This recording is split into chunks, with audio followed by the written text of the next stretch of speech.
وہی ایک دن وقت ایسا آ گیا کہ رمضان شریف کا مہینہ آ گیا، اور رمضان شریف کے مہینے میں آپ کو معلوم ہے نا، فقیروں کی لائن در لائن چلتی ہے۔ اسی طریقے سے یہ عورت بیٹھی تھی روزہ کھولنے کے لیے، اور اس کا شوہر بھی دوسرا والا، جہاں سے دوسری بار شادی ہوئی وہ بیٹھے تھے سب لوگ روزہ کھولنے کے لیے۔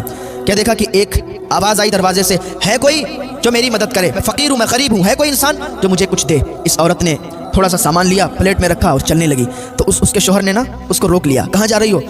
کہا وہ دروازے سے آواز آ رہی ہے نا، دروازے پر ایک مانگنے والا کھڑا ہے، میں سوچتی ہوں تھوڑا سا سامان اس کو دے دوں۔ اس کا شوہر کہتا ہے ارے تو تم اتنا کم کیوں لے جاتی ہو، لو یہ بھی لو یہ بھی لو۔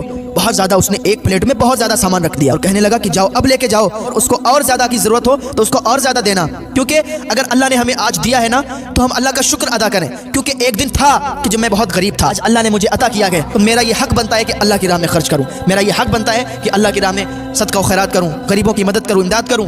تو اتنا کہا نا تو عورت خوش ہو گئی، اس نے تمام سامان لیا، باہر چلی گئی، دروازہ کھولا، دروازہ جیسے ہی کھلا نا اس کی چیخ نکل گئی، اور چیخ نکلی زمین پہ گر گئی۔ اس کا شوہر بھاگتا ہوا آیا، اسے اٹھایا، کہا کیا بات ہے، کیوں چیخ نکلی؟ اتنے میں دروازے کے باہر اس کی نظر گئی تو اس کی بھی چیخ نکل گئی۔ عورت کہنے لگی بات سنو، میری چیخ نکلی الگ بات ہے، تمہاری کیوں چیخ نکلی؟ انسان کہنے لگا میری چیخ اس لیے نکلی کیونکہ یہ جو ہے نا سامنے انسان، یہ بہت زیادہ مالدار تھا، پہلے بہت زیادہ مالدار تھا۔